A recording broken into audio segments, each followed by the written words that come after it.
Cette séance d'hypnose a été spécialement écrite et enregistrée pour aider les femmes qui vivent au quotidien ou qui ont vécu au quotidien auprès d'un pervers narcissique et qui ont besoin de retrouver leur liberté, leur confiance et de se débarrasser de cette personne qui continue à polluer leur existence.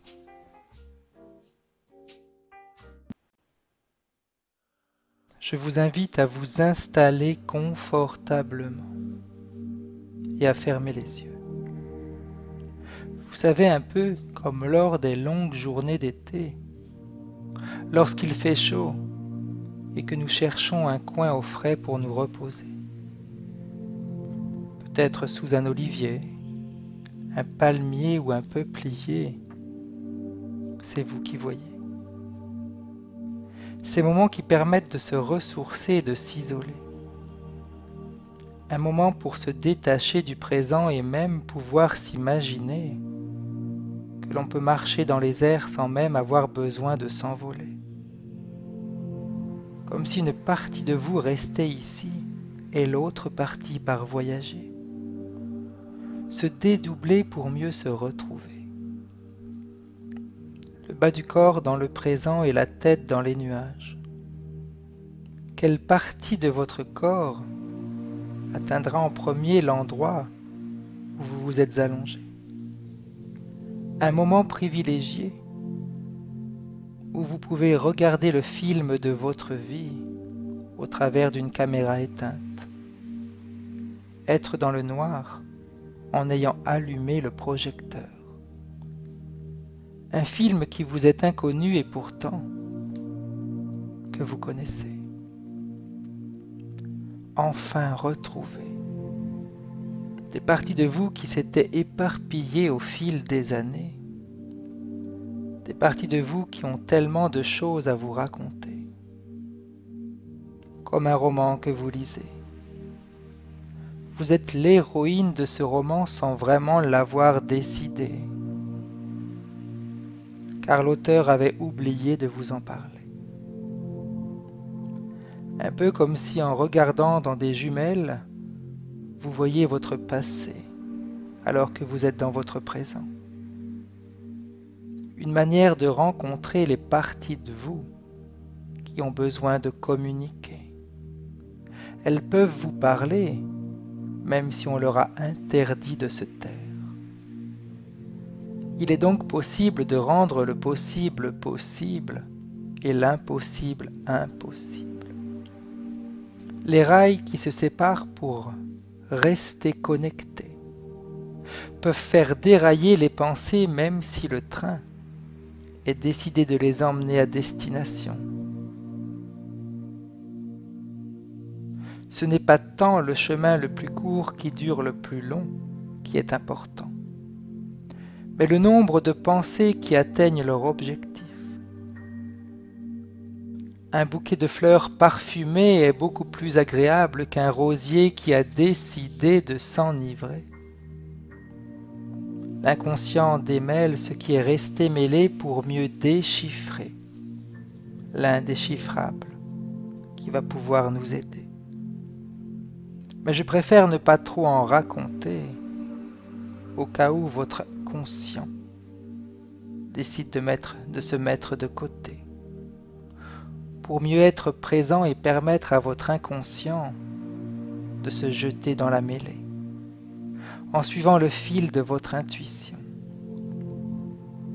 Je vous laisse donc y penser pendant que je vais vous conter des histoires qui vont peut-être vous faire somnoler. La première histoire que j'aimerais vous raconter est l'histoire de Sophie, une femme de 40 ans, un mari et 3 enfants. Quand on la regardait, elle était souriante, rayonnante. Elle habitait dans une superbe maison offerte par ses parents. C'était leur manière de lui souhaiter tout le bonheur possible. Elle était très attachée à cette habitation. Elle la considérait comme un lieu privilégié. Elle l'avait soignée, réparée. chaque année elle lui dédiait une partie de ses vacances pour repeindre les volets ou s'occuper du jardin que le jardinier n'avait pas eu le temps de correctement s'occuper. Son mari, lui, s'occupait de ramener de quoi subsister à cette famille qui s'agrandissait. Bientôt les enfants, au nombre de 3, furent obligés de se déplacer pour changer d'école. Ils avaient grandi et devaient fréquenter le collège, qui se trouvait à 30 kilomètres de leur habitation.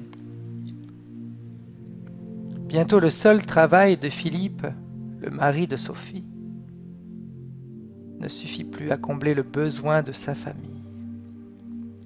Sophie fut forcée de trouver un emploi afin de compléter ce qui commençait à manquer.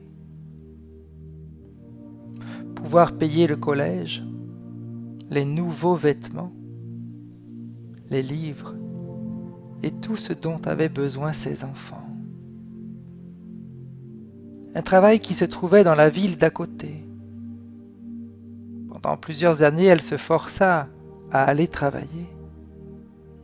Un travail dont elle n'aurait jamais désiré. Elle était serveuse dans un café. Elle qui pendant des années avait connu le calme de son habitation. Elle était maintenant confrontée à tout ce qu'elle détestait. Pourtant, enfant, elle avait étudié pour devenir avocate, mais elle avait décidé de se dédier à sa famille. On voyait bien qu'au fil des années, le sourire de Sophie avait commencé à s'effacer et qu'elle rentrait épuisée. Mais Sophie gardait la tête haute, jamais. Jamais elle n'avait parlé de cette fatigue qui l'envahissait. Un jour, une de ses amies lui rendit visite. Une visite imprévue que Sophie n'avait pas planifiée. Quand Isabelle sonna à sa porte, c'est une Sophie fatiguée, épuisée qui se présenta. Surprise de la voir ainsi, son amie lui demanda ce qui était en train de se passer. Sophie, un peu embarrassée, fut bien obligée de lui expliquer à quel point sa vie avait changé et qu'elle ne savait plus comment s'en évader. Elle aimait son mari, adorait ses enfants, mais une solution elle devait trouver. Son ami lui fit remarquer que sa maison était un gouffre et qu'elle aurait pu la vendre et s'en trouver une beaucoup plus adaptée. Impossible pour Sophie d'envisager de se séparer d'un bien qui lui avait été donné par ses parents. Cela lui donnait la sensation, l'idée, l'impression de les trahir. Les semaines passèrent et Sophie fut bien obligée de se rendre compte que son ami avait trouvé la bonne solution, vendre son habitation. La semaine suivante, Sophie trouva un acheteur et put s'offrir un nouveau nid douillet, proche du collège de ses enfants. Fini les va-et-vient, et avec l'argent économisé, elle put arrêter de travailler et s'occuper de sa nouvelle habitation. Le salaire de Philippe suffisait amplement aux besoins de chacun.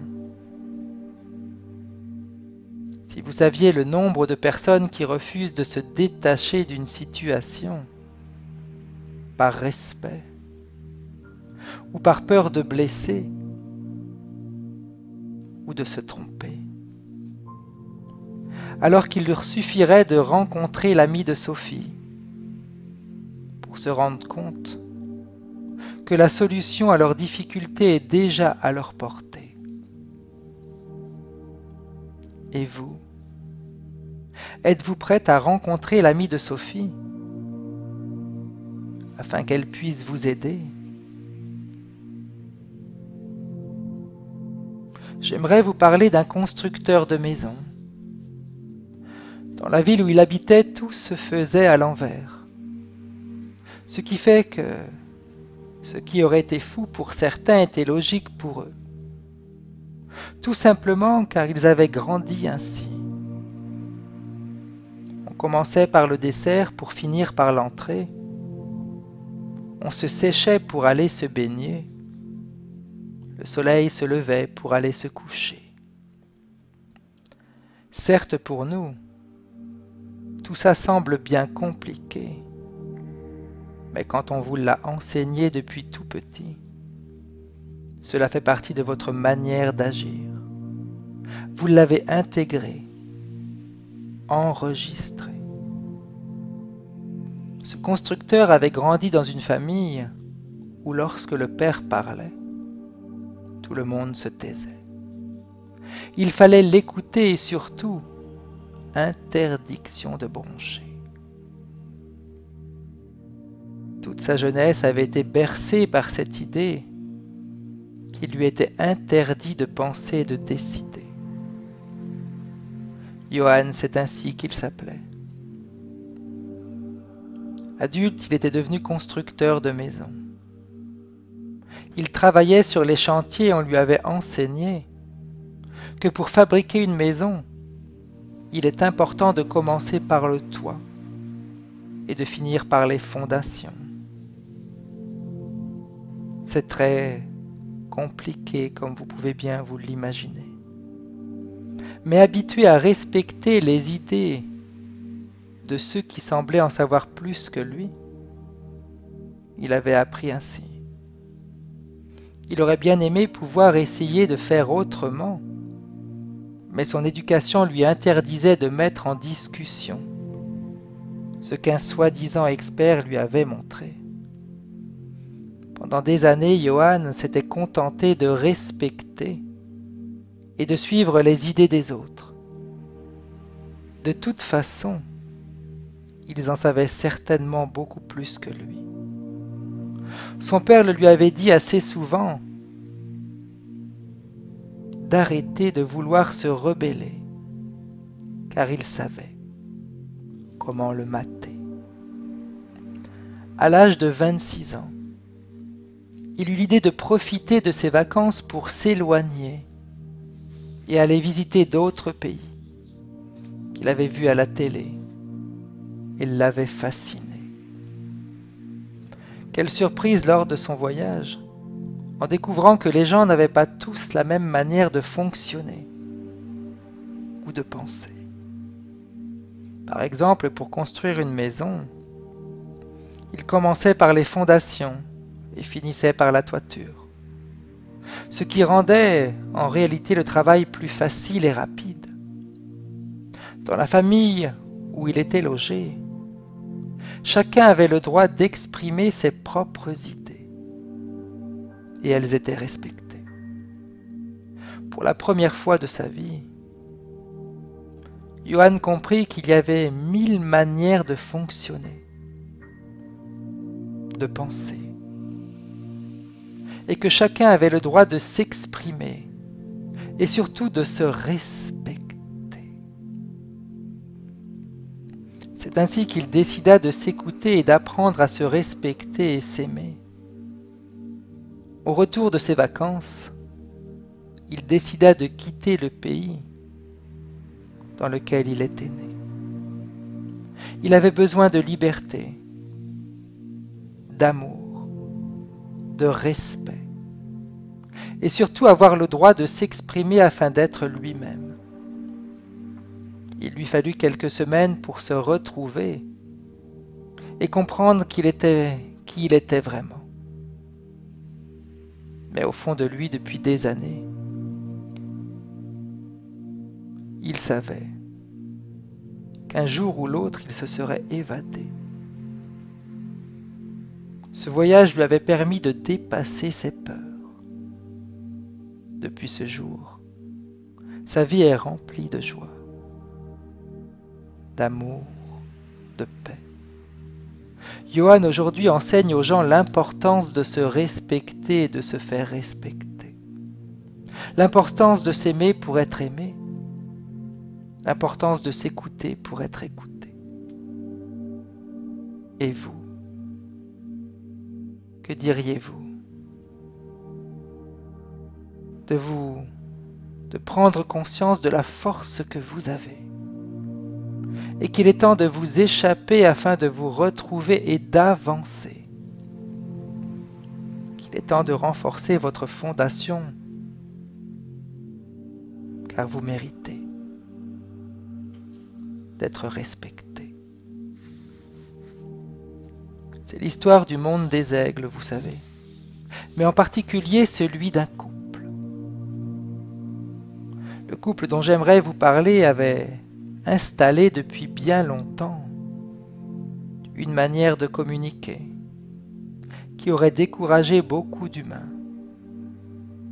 Mais c'est d'aigles dont nous parlons, et l'on peut s'imaginer que leur fonctionnement est différent du nôtre. L'un des deux, le mâle, avait un besoin effréné de faire du mal à celle avec qui il vivait. Oui, un besoin de la blesser. Pourtant, il disait qu'il l'aimait. Comment peut-on faire souffrir un être qu'on aime, que ce soit un animal ou un humain? Mais dans le monde des aigles, c'est quelque chose de récurrent. Et ce qui était encore plus surprenant, c'est que la femme aigle espérait qu'un jour, elle le comprendrait, qu'il changerait et qu'il arrêterait de la battre, de l'humilier, de la rabaisser, de l'infantiliser. Elle faisait tout pour arrondir les angles, comme on dit. Dans le monde des aigles, cela s'appelle soumission. Elle faisait tout pour essayer de ne pas le contrarier. Elle avait si peur de réveiller en lui son besoin de la blesser. Une partie d'elle voulait à tout prix comprendre ce qui le poussait à agir ainsi, lui qui continuait à lui dire qu'il l'aimait. Mais en réalité, il était bien plus habile qu'elle ne le pensait. Tout était calculé, programmé. Elle devait perdre coûte que coûte le peu de confiance qu'elle avait en elle. Elle lui était destinée et devait le respecter. Combien de fois il la rabaissait, la critiquait, pour n'importe quoi, de la manière dont elle avait atterri, de quelle façon elle entretenait son nid, et pourquoi pas, sa manière dont elle prenait soin d'elle. Il était même arrivé au point d'insulter la sœur aigle de sa femme. Ce qui la surprenait, c'est qu'au début, il avait été prévenant et aimant. Elle s'était même dit que grâce à lui, elle allait pouvoir combler ce manque d'amour qu'elle ressentait depuis son enfance. Un papa aigle parti trop tôt. Il allait jusqu'à la complimenter. Un jour, elle a voulu lui tenir tête et c'est à ce moment précis que tout a basculé. Il était hors de question qu'elle puisse se permettre de le contredire ou d'avoir ses propres idées. On ne sait jamais. Au cas où elle aurait voulu s'envoler très loin. Et quand elle se renfermait alors, il s'excusait, lui expliquait que c'était son manque de confiance qui le faisait agir ainsi et qu'elle ne devait pas tenir compte de ses dires. Mais lorsqu'elle redevenait la gentille femme aigle qu'elle était réellement, lui redevenait l'aigle tyran.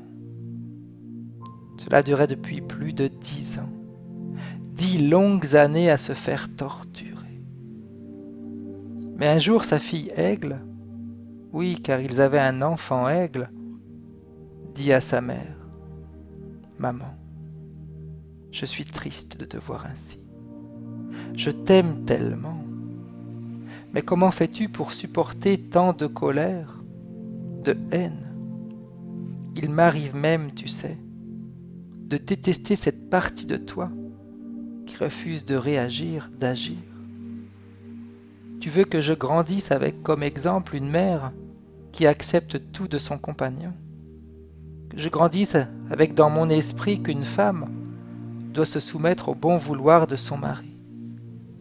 Et puis tu sais, maman, je t'ai entendu l'autre jour parler avec ton ami le hibou, à qui tu disais, tant qu'elle n'aura pas 10 ans, je me dois de rester.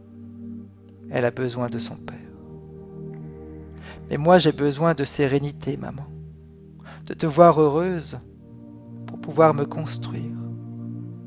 Alors, maman, prends la décision qui te fera te sentir libre, heureuse, joyeuse.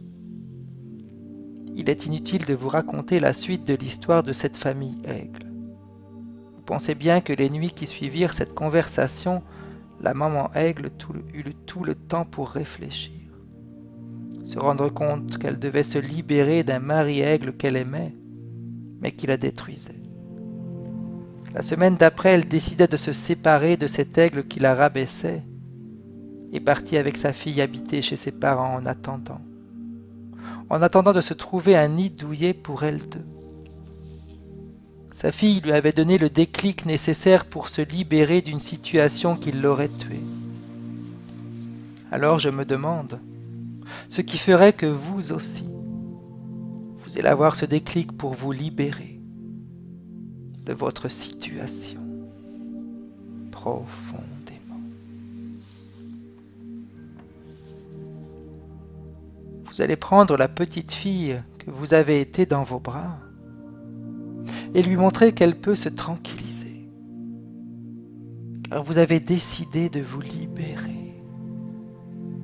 Vous prenez une tenaille très puissante et vous coupez toutes les chaînes qui vous liaient à votre tortionnaire. En coupant toutes ces chaînes, vous vous sentez grandir. Et vous sentez grandir en vous votre envie de liberté, de respect. La force que vous vous étiez cachée à vous-même, vous la ressentez maintenant. Elle vous libère complètement maintenant. Votre inconscient a carte blanche pour faire tous les changements nécessaires et les nouvelles reprogrammations afin que vous retrouviez votre force, votre volonté et que vous vous libériez définitivement de cette situation et de votre tortionnaire. Car le passé, c'est passé. C'est définitivement passé. Vous pouvez vous visualiser d'ici quelques jours ou quelques semaines, libre, heureuse, épanouie dans votre nouvelle vie, entourée des personnes qui vous aiment et vous respectent, entourée des personnes que vous voulez. Vous avez repris le contrôle de votre vie.